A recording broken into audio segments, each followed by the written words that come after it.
know he loves Kelly. Yep, I actually know who that is too. I'm going to make fun of her when I get home. It's going to be great. All right, so Nunu, the first ban from Gamed, banning him out from St. Vicious. Rumble, the right-away ban from Counterlogic Gaming. Annie banned right off back. These guys are going back and forth really quickly. Nunu, Annie, and Rumble the bans so far. Amumu, the fast ban from CLG. So the two top, estimated junglers are gone right now from those lineups. And yeah, I talked to CLG before. They said absolutely they're going to ban Rumble every single time. Needly, pretty obvious ban against CLG. You don't really want to let Hotshot GG play that girl. He's a really good Needly player. Just like you ban Needly against AAA and not let SOAS take it, you kind of got the same thing going on. So you have a lot of targeted Needly bans, which I think are super entertaining. But the moment of truth is about to come in. It's the last ban for CLG, and it's time for Game to pick up the first champion. Yep, and we're not going to see a Rumble, are we, all weekend? I'm quite sure we're not going to. No, Twisted Fate then is the final ban from CLG. And I guess, Rumble definitely a fairly standard one. We see the first pick coming in from Gamed already, obviously. Wow. They've had a whole day to think what they're going to do and work through these games. And Rake just goes straight in there. Alistair first pick. I mean, yeah, we've seen Alistair a lot. Wow, interesting. Quick picks on Warwick and Sona. They make sense overall. I guess I'm a little bit surprised. I never used to really rate Sona that highly, but she's been proving herself really, really well in this tournament so far. That haste, the AoE stun, she has a lot of very strong focused utility. But the rest of her buffs are really diffused. She has a fairly small, self plus single target heal, a fairly small nuke on that Q. The auras, they're super good, but they're sort of understated because you don't really realize that they're giving so much of a buff to your team. So you don't notice a lot of what Sona does. And I guess maybe that's some of it, but certainly a very, very strong champion. And see, one of the first picks, or basically the first pick for CLG. Let's see how that plays out. Well, they've got obviously a time limit for how long they have to pick these champions, and it will, of course, be run down that clock rather than locking in, just to have those extra few seconds to talk maybe about the next pick. So next up will be Candy Panda and Xylo, and it looks like Janet and Brand will be the two there. Yeah, and Xylo will be jungling, I guess. We've seen him regularly actually for Gamed jungling as well. Yeah, that's my complete lack of knowledge for the game lineup. Sorry about that, but I'm actually intrigued by both those picks being so early. Maybe they're going for a counter pick sort of setup, but Janna's safe for them. They've already picked up Sona, so they can get any support whenever. They don't have to rush picking up Janna. And Brand is not a very highly contested champion from the NA side, so really they basically just pick champions that they knew they don't have to rush picking up Janna. And Brand is not a very highly contested champion from the NA side, so really they basically just pick champions that they knew they'd get for safe and just waiting to counter pick. And that gave Vladimir to CLG. Now, I guess Gamed is very confident that they don't really care about Vladimir, but we've seen Vlad picked and banned, and I think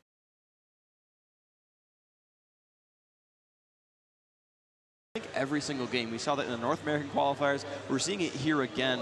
Vladimir highly contended. Nunu and Amumu the same way, really. And needed against certain teams, Twisted Fate against certain teams. You've got a lot of these champions that are very, repeat choices here. And there's the double mage pickup. A lot of magic damage in this team so far. Sona, Warwick, Swain, and Vladimir, all magic damage champions. So we'll see what these guys go for last. CLG could pick up, wow, Vayne is still in there. They could get Corki, but the fast Grog, just such... I like these lineups right here. I've actually seen a lot of these champions so far already, but is the debut of Corki too? No, it was in one game, I think, that we didn't. Oh, okay. I think the second game of the day, Fnatic against Pacific. Oh yeah, you're right. It was in Fnatic versus Pacific. You're right. I remember talking. Yeah, I remember Riv talking about that one. Okay, yeah.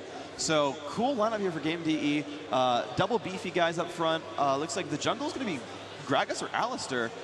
Interesting, that's a little bit of an offbeat jungler choice there, but both of them can do it quite well. And the late Caitlyn pickup here, interesting. So Corki, highly contended pick, very, very strong champion, one of my favorite range carries. He's been grabbed on Game DE, but oh no, he's going to switch that out now for Ashe. I guess he's deciding what range carry do they want.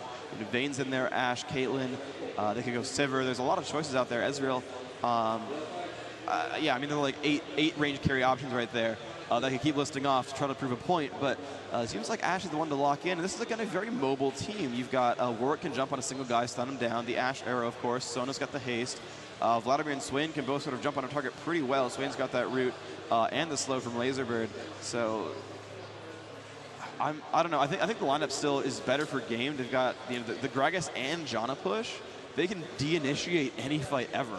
And they've got such powerful AoEs with the Brand plus Alistair. So picks and bans are in. Ashe is the range carry of choice, and the swaps are going to come in. Looks like the jungler is going to be Alistair.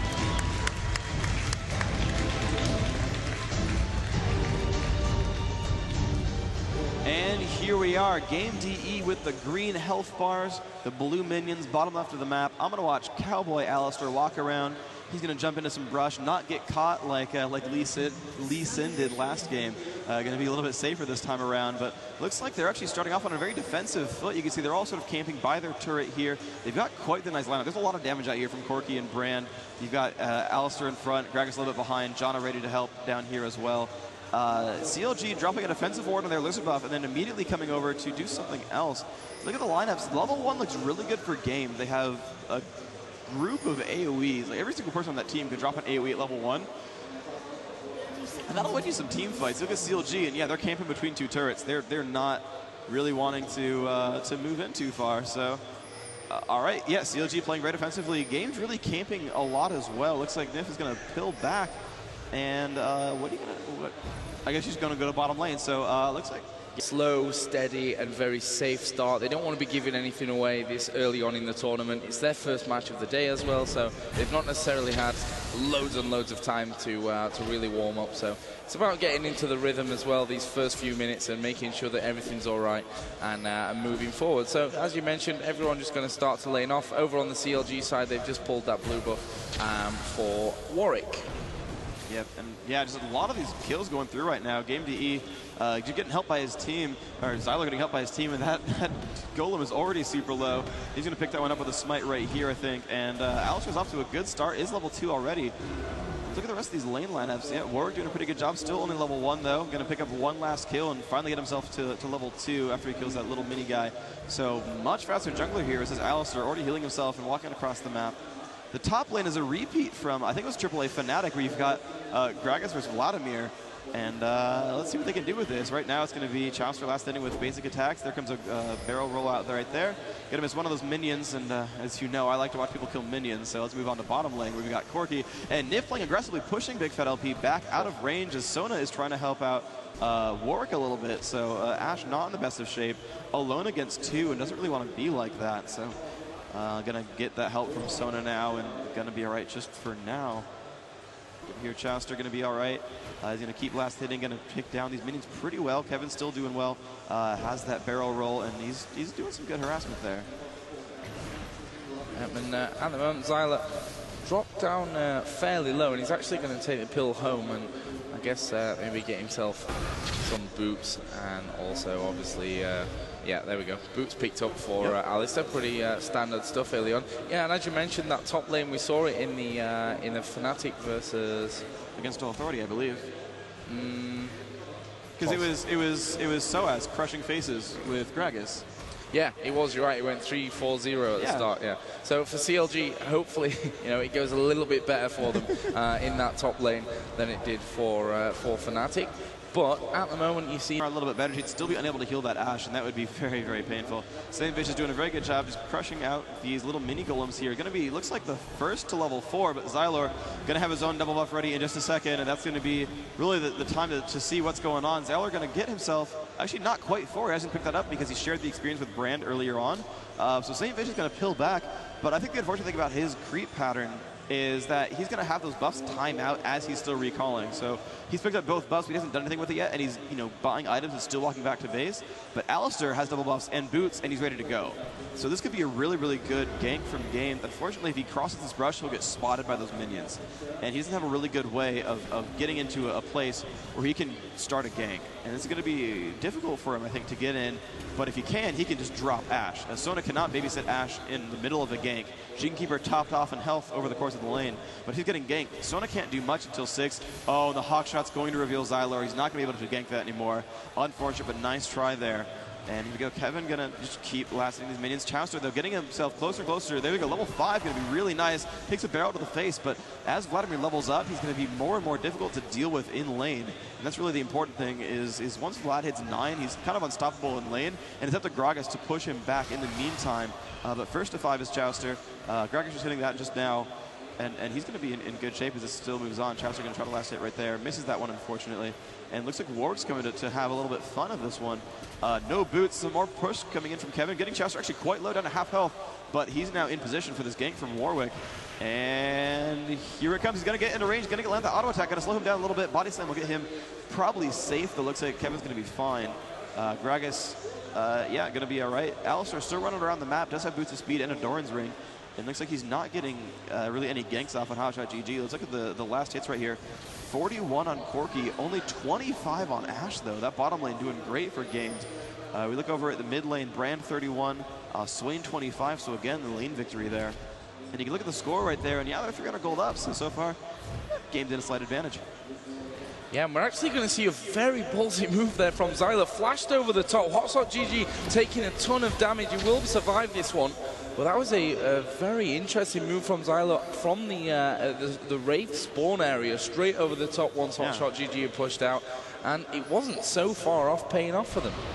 Yeah, it was close. If someone had Ignite, they would have done a little bit more damage. I think he had about 180 health left after that gank, so he probably wouldn't have died just to an Ignite. But certainly, if Rake had managed to land his Q, he'd found a way to land a stun in the middle of that. That would have been huge. And they very nearly picked up first blood. Nice try. But the lanes are now starting to get farther and farther, I guess, in CLG's favor. It's because Sona's now going to have beefy enough heals to actually overpower Corki's harass, and Vladimir getting gained. Yeah, Warwick actually putting a bit of pressure onto Rake there just to force him back. It seems pretty safe. I guess Warwick will go back onto his pattern now and continue with that jungling. Kevin and Chaucer up at the top. Let's have a look at the minion kills. 43 for Gragas and 50 for Vladimir. So, not so far away from being very even down there. We've seen some pressure putting on, though, at the bottom onto Big Fat Lip at the start, and they may just get him down. Nice heal up from Elements, who was actually pretty much out of mana there. And if it was timed a little bit later, that could have been a bit of a disaster for CLG. Yeah, and Nif almost dropped down right there. He actually got a little bit too aggressively, took a ton of burst damage back from Sona and Ash, dropped down to about 120 health. It's a great counterattack there. Ash got away pretty safely, good heal, as you said, and then they very nearly got that kill. If Sona had, her passive proc or another Q available, that would have been the first blood right away picked up, but still the advantage, 500 gold now in Gamed's favor. They're doing great for themselves. Swain's still camping out in mid. Hotshot, there we go, is going to turn on that giant crow form. Getting a little bit of free health there, last hitting a few of these minions. The way that ultimate works, actually, is it costs more mana to maintain over time, so you kind of want to pulse it for a little bit, gain a little bit of health, and let it go back down. And that's kind of the most mana-efficient way to gain health. He's pulsing in there, going to last hit a few more minions. And he's going to catch himself back up a little bit, though they're down about 800 gold, so that actually advantage is growing over time. So Gamed is putting themselves in good shape right now. Yeah, especially since we've seen Chaucer to go back with Vladimir, got himself the Hextech Revolver. And I've seen some pings down at bottom. Okay, there were Clairvoyance used, actually, and they'd spotted Zylo starting to move in onto that bottom lane, trying to be a little bit sneaky and maybe get a gank off. In middle, very, very even stuff. With both Rig and Hotshot almost full health, full mana, the both of them, and same level. Yep, they are pretty much equalized. One of the things that happens, I guess, when you ban the really aggressive junglers like Nunu and Amumu, who can gank super hard, you have champions like Warwick who don't have very strong ganks until 6, especially against champions like Gragas who can just jump past him. But you have a hard time picking up these kills, and it's, oh, here he comes from across the map, though, from behind the turret. There's going to be a knockup on a Big Fat LP. He's going to take a ton of damage. There's first blood picked up by Corki. Now moving on to Sony. Takes a rocket to the face, but does not quite pick up that kill. 90 health left. Great play by Alistar. Jumps over the wall, pops the ultimate in the face of that turret, and just jumps in there, doing a ton of damage. No flash required, with the headbutt pulverize and the unbreakable will, and picks up that very first blood. And that's the right champion to kill, too, is that Ash right there. Pick up that kill on the range carry, keep her out of that lane. No gold, no experience, and that's a champion that needs both. So, nice job, Gamed. Doesn't get much more perfect than that, considering what we've got. And if you look down the items that they're actually building up, Gragas and Alistar both double Doran's Ring at the start. Obviously, Bran with the Doran's Ring, which is what he started with. Over on the other side, Wriggle's Lantern already picked up by Warwick, and as I mentioned earlier, that Hextech Revolver for Vladimir, and triple Doran's Ring for Ash, who of course was just taken out with Big Fat LP. And going to get back into lane now, and at the moment, Corki 86 minion kills, Ash 42. Now that is a difference. Oh, wow. Yeah. Wow. That's just good play right there. That's just pretty much outlaning that one. The ganks by Alistair very strong. You know, I was handing it to CLG right before she got ganked by Alistair. I was like, yeah, you know, Warwick not a super strong ganker, but CLG doing a great job at warding out the map and not getting spotted. And then mid-sentence, you know, Alistair showed up unspotted and got the kill. So words got eaten before they got said. But honestly, you know, CLG does have the ability to come back here. Ash is you know, of course she's, you know, the range carry of the team. They are going to require her to have an Infinity Edge and maybe a Brutalizer or Black Cleaver, you know, a lot of damage output there. But she's still a utility champion at heart, so, you know, Ash with 0 items is still a powerful champion, so they're not out of this game by any means just yet. Warwick scales pretty hard. He's going to be pretty durable and start dealing a ton of damage. They have a really sustainy team. Vladimir, Swain, Warwick, and Sona all can give themselves or other people health. And as long as Ash can play safely, CLG can play a very slow and cautious game and then just, like, heal up and win. And that kind of works really well into the Game DE lineup because Game DE can, you know, de-aggro fights. And then when it's de-aggroed, CLG can heal. And oh, there comes the arrow on bottom. Nif gets hit. And here comes the fight. Savage just jumps in with the ultimate. Nif completely crushed right there. Savage picking up the kill. Candy Panda running away, and it's going to be fine. So great gank there from CLG, bringing that 1-to-1. 1,000 gold still the advantage, though, for Gamed. And they're in good shape so far. And that right there just shows the importance of keeping those wards, especially, you know, when you've got the likes of Alistair and Warwick who can jump in and really cause some problems like that. And we have right now at top Kevin having to back away. And we're going to have the flash down at bottom. Here comes a Valkyrie in from Candy Panda, focusing in onto Big Fat LP, and they will take him down. It is Candy Panda again, who goes 2-0 up, and has now gone over the 100 creep kill mark, by the way, compared to the 56 of Ash. Oh, man, that is just brutal play by that Corki. That is, I mean, that's just glorious play overall. And me being a great Corki fan, I mean, you know, he's a very common champion pick, but pretty much my favorite champion. So happy to see Corki do well continually. Rocking the Red Baron skin, doing good stuff there. Jana coming back in to support him. And the Alistair ganks have been massive. That jungle Alistair has been doing some great work there. Cooldown reduction boots on him and Doran's rings. Pretty cool to see a jungler get no jungle items at all. You know, no plus armor, no wriggles, nothing like that. Just, yeah, I'm Alistair, but I happen to have smite, so I'm just gonna, yeah, I'm gonna kill some minions. Working out pretty well there. Extremely low, and he gets the flash up, and then comes St. Vicious to try to help, and Kevin now in bad shape, trying to run away from this Warwick. Can he do so? He does body slam. St. Vicious still chasing. Oh, he does pick that one up with the decisive strike right there, and picks up that kill inside the turret. Alistair coming in to defend now. 2-2 the overall score. Alistair with a great flash getting himself away. And down bottom, we've got a problem here for Nifu. Is she going to get him? Not sure. Oh, and that was amazingly done, but the flash comes out from Sona, and there will be another kill back for CLG. So they regain the lead 3-2. Super close game in terms of kills. The goal is almost exactly even. Yeah, wow. And it's great. It's like, okay, there's a fight. Oh, gosh, watch out. Oh, no, wait, someone's dying bottom. Wait, switch over. And I'm actually... Thankfully, someone's on the headset telling me when to look at a different lane. Otherwise, I'd missed all of those for those of you who know my commentating. So thank you very much for those who are helping. I'm actually managing to follow the fights this time. And the stream is less mad at me because of that, so always good. But Swain now in mid lane, healing up himself. Going to just crush down these minion waves right now. And yeah, getting himself a nice amount of gold, a lot of free mana every time he kills a minion. Gets some mana back thanks to his passive. And yeah, he's in good shape right now. Yeah, and Hotshot GG is going to be very scary on Swain, I think, once he gets going. Guess heading down towards, yeah, to take this blue buff, and that'll make him just that even more annoying for Brand to be going up against in the middle. Yeah, and there's the oracles from Sona, going to give the vision of that ward there, so CLG will clear that ward out quite safely. Laserbird picking up that golem buff, and it's now time for Swain to shine. Infinite mana, turns into infinite health, and he's not under-farmed by any means. He's not really been killed. He's 86 minions, which is pretty strong. Vlad actually, 114 minions, is pretty much tied with Corki, so he's doing a great job up top. And he's actually outlaning Gragas quite nicely. He's only at 100, and Gragas has a death, so while bottom lane is definitely going to Game DE, top lane very much to CLG. And again, they're actually up in kills 3-2, so quite the close game. And only 15.5 minutes gone here of this first match of Group B. If you're just joining us, obviously we went through Group A earlier on.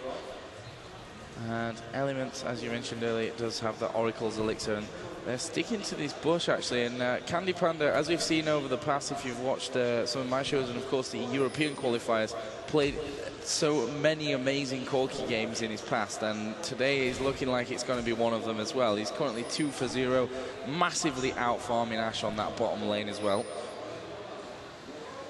We are getting some pings there in the top river side, but actually not much going on there. They might be pinging wards. CLG was pinging around the location where these wards were. They're like, hey, you know, whenever you get the chance elements, then clear those out. And it looks like Alistair coming around the back, the top lane again, sitting in that brush. Oh man, here he comes into the fight. Corki's gonna jump in there as well. There's a stun onto Elements, getting knocked up, going to die almost immediately. Ash getting chased down. Elements will fall, but can he get the kill onto Ash? He is ghosting away as best she can. Looks like they'll be fine. And they still got a 3 for 0 on this turret right here. That's going to be a kill. Game.de bringing it back to 3 to 3, and the first turret kill of the game. Now on a pretty decisive advantage out there by 1,500 gold. Alistair again making the biggest difference. Making the plays happen, and it's Corki with all 3 kills, and it's 3-0-0, and then Alistair 0-0-3. Every single kill has been between those two. Sonic, or rather Jana, putting in a lot of help as well. Ash and War really doing a lot of work there on the CLG side. And right in the middle, Rake actually got some nice free farm with all these minions right up in front of him. Up at the top, it's you know, usual kind of exchange. And we actually see Vladimir does have a bit of an advantage in terms of experience, probably just from the obviously one death that Kevin picked up a little bit earlier on with his Gragas. And again, the pinging down. Actually, there was a clairvoyance just put out by that red buff over on the game side. Yeah, and Game's going to get themselves a lizard buff, which is going to be really nice for Corki to have. He's been playing aggressively and really winning lanes all day. So giving him that extra little advantage is going to give them more reason to push, more reason to pick down on Ash and Sona. They're just not having the time of their lives right down here. So they're going to try to keep pinning Ash down. You look at her, only level 9, one of the lowest in the game. You know, yeah, John is 9 and so is Alistair, but you know, Corki's up to 10. His Sona only 9, so the level advantage is good for Games. And they've the ward situation's horrible for them though. Oh, let me check this one out. I mean, they've just put one down, and actually one just expired outside of Dragon, but Rake stood in the bush with a ward right next to him. They've targeted him a couple of times. They were wandering up and down outside of Dragon, but obviously CLG knew exactly where they were, and that's one thing we saw earlier on from Sona. She bought that Oracle's Elixir, cleared a few out, and it's just not happened on the game side, despite them being that little bit further ahead in terms of gold. Yeah, well, one unfortunate thing that happened, though, was when they did pick up the kill onto Sona. And that's the kind of thing, when a team buys in early Oracles, you want to target ganks on that champion. And that's what happened a little bit with Epic versus AAA, where, you know, they got the early Oracles, and then whenever Soraka finally bought one, they just killed her off right away. And they kept control there, because, you know, Soraka spent so much money on wards, but then couldn't do anything for it because of the Oracles. There's some cool counterplays there. Oh! Flash dodging that Ash arrow just barely. I guess I'm a little bit behind you. Nice flash there. But CLG gets the control of Dragon with that. No, Game's kind of coming back in. I'm not quite sure what's going to happen here. Candy Panda taking some damage. They're going to get it for themselves. But here comes Alistair into the front. What can they do with this? The ults come out. Who will take